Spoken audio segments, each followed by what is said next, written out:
Due to the timing and tight timeline, we will jump right into questions for today with no further statements. See. Nancy Pelosi is wanting to add immigration to this emerging budget deal on the Hill. Is that something the President would like to see?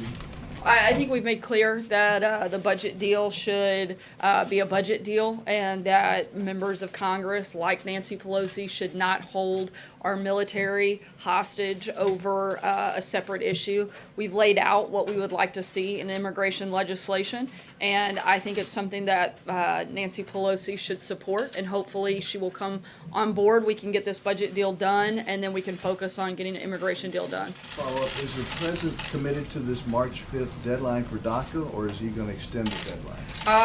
Look, we are hopeful that we will make a deal with Congress, and we'll see what happens after that. But our goal is to try to get something done. We don't want to keep kicking the can down the road, and we'd like to see a solution, which is why we've laid out a plan that we think addresses everybody's concerns and meets those needs. Jordan? Thanks, Sarah. To put another point on it, will the President sign the budget agreement that was laid out by the Senate this morning? Look, we applaud the steps forward that they've made, but we're going to need to see what is in the final bill. But we're certainly happy with the direction that it's moving, particularly that we're moving away from the crisis budgeting that we've been on in the past.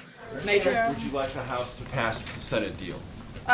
We would like to move forward on this front, but again, we want to see the final components. But yes, we're supportive primarily because it meets several of the things that we laid out, including ending the crisis budgeting, and also helps meet the needs of the military and defense spending as were laid out by General Mattis. Question, could you clarify the status, security clearance of Rob Porter, and if the President has confidence in him as a staff secretary?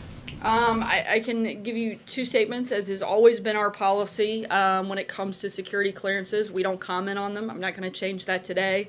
I can tell you that Rob has been an effective in his role as staff secretary, and the President and Chief of Staff have had full confidence and trust in his abilities and his performance. In a more of an update on that front, Rob has put out a statement which I can read to you now, and I think it will address some of those other questions. These outrageous allegations are simply false. I took the photos given to the media nearly 15 years ago, and the reality behind them is nowhere close to what is being described. I've been transparent and truthful about these vile claims, but I will not further engage publicly with a coordinated smear campaign. My commitment to public service speaks for itself. I've always put duty to country first and treated others with respect. I am deeply grateful for the opportunity to have served in the Trump administration and will seek to ensure a smooth transition when I leave the White House. Sarah, is he going to be leaving the White House anytime soon? There was some conversation a couple of months ago that he was at least contemplating that. He is going to be leaving the White House. It won't be immediate, but he is resigning from the White House, but is going to stay on to ensure that there's a smooth transition moving forward from here. Sarah, thanks. Less than 18 hours ago, the White House released several statements praising Rob Porter, his service. Obviously, he's somebody who's very close with the President. So why would the President accept his resignation if the President thinks he did nothing wrong? Look, I think that was a personal decision that Rob made, and one that he was not pressured to do, but one that he made on his own. Catherine? Can we clear up the matter of the security clearance? Did he have one or not? As I just said, I'm not sure why this is complicated. We've addressed it quite a few times in many circumstances. As has always been the policy at the White House, we don't discuss security clearances one way or the other. John? Sarah, could I ask you about the Democratic memo? We understand, and Chief of Staff Kelly illuminated this yesterday, that this memo is different in terms of its content than the Republican memo was. General Kelly said it's not as clean as the GOP memo was. Republicans who have read the memo are saying that it contains a substantial number of references to sources and methods. My question to you is, do you believe that the White House is I don't want to say being sandbagged, but being put in a difficult position by the Democratic minority, forcing you to make redactions or hold back this memo so it can draw a contrast with your treatment of the GOP memo? I'm not going to make speculations at this point. We're still going through the process that we went through with the Republican memo. We're going to continue to do that, and once that's completed, we'll have something further to add. But as of this point, we don't. John? Sir, can you clarify, the President yesterday said that he would like to shut the government down if he doesn't get funding for the wall, border security. Is what he said yesterday now no longer operative? He's going to support a 2-year spending bill without funding for the wall? Look, as I said yesterday, the focus for us has always been to get a 2-year budget deal. We've also laid out what the priorities that we want to see in any immigration legislation, and we expect to see that. We do want to, that we've made no secret, the president wants funding for the wall and he wants border security, and we expect to see that reflected in the But budget. he said he wanted to shut the government down if he didn't get it. Now that's no longer operative? Is that no longer the position? No, the position hasn't changed, and I addressed this yesterday. The president is making the point, the only people that have shut the government down are the Democrats. We haven't shut the government down. We've laid out exactly what we want to happen, and we're working towards achieving those goals. He was the one that said he wanted to shut the government down. I'm not understanding. Look, He said, I want a government shutdown. The point he's making when you put it in the context is that if we are going to have that fight, it's a fight that the Democrats started last time and they lost, and we think that we would win again. We want a 2-year budget deal. We want an immigration plan that fixes the problem and doesn't further kick the can down the road.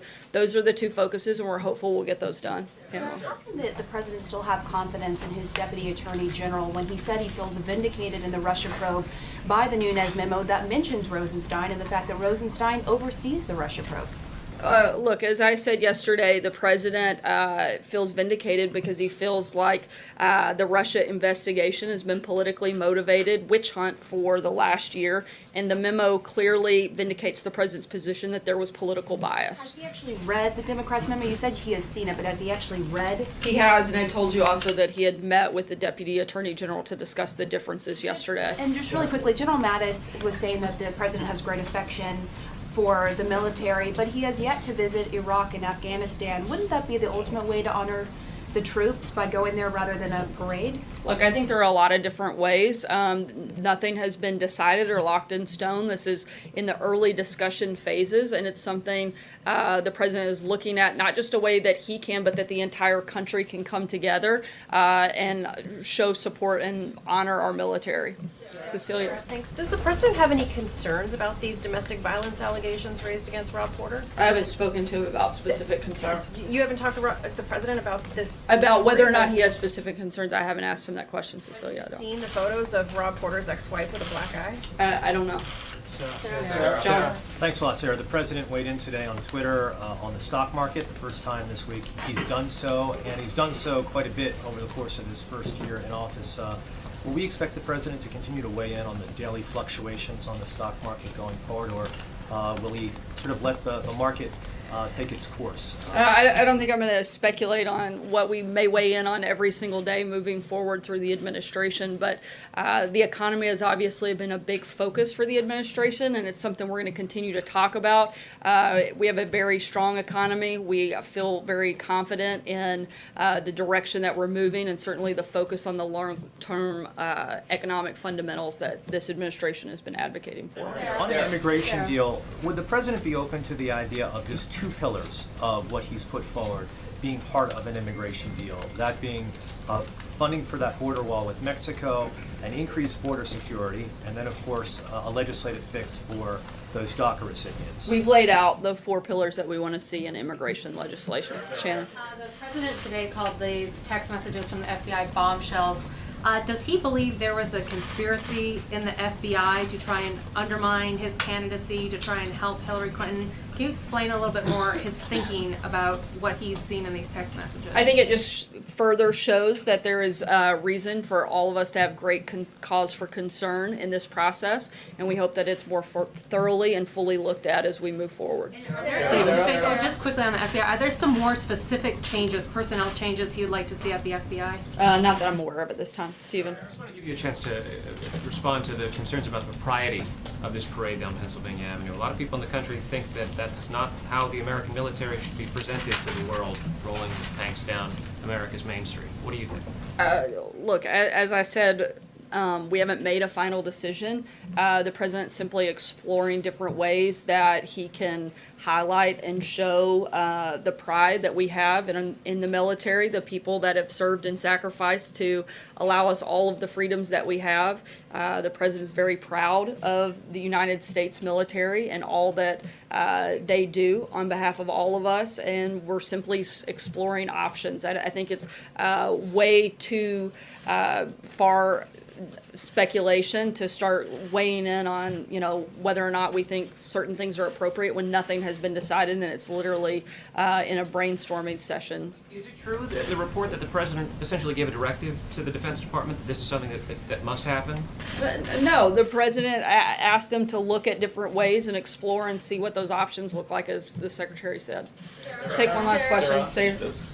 Sarah, to follow up on these text messages, does the president believe that former President Obama was involved in the investigation, the Russian investigation against him, which is what alleged between those texts between Peter Strzok and Lisa Page? I'm not aware of that specific concern, but I think that there is a lot within those text messages that gives us great cause for concern, and we, again, hope that they look at them thoroughly and investigate this process more fully. Thanks so much, guys.